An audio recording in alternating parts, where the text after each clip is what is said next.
And the heat wave continues for now. The heat advisory has been continuing to extend, and it's been a little bit heating up so far. And today I went a little cow calling myself to see how livestock are being preserved right now during this heat wave. The massive heat wave throughout Texas isn't causing just residents to take shade. Livestock have also been moving to get as much shade as they can. Cattle producer Tryon Wickersham, who is also a cattle researcher with Texas A&M, says cattle typically adapt to their environment naturally. They really adapt their behavior on their own.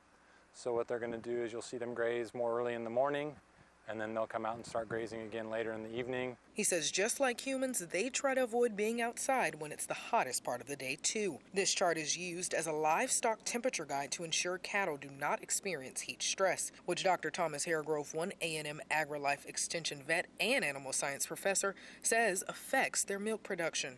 And that's usually from about 50 degrees roughly to about 80 degrees roughly.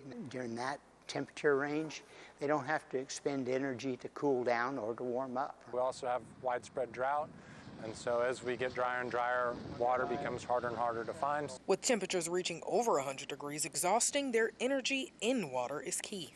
As you can see behind me, they'll also go for a cool dip. Big things we really want to do is provide fresh water. Wickersham says much like humans, they can't produce their best when they're hot. And we even asked some cows how are they liking this Texas heat. I guess that's a no, as they move their way under big trees to stay cool. And cattle producers in the Brazos Valley work to preserve their cattle and survive the heat. And both told me what a stress this does bring on cattle producers because it's so much to manage.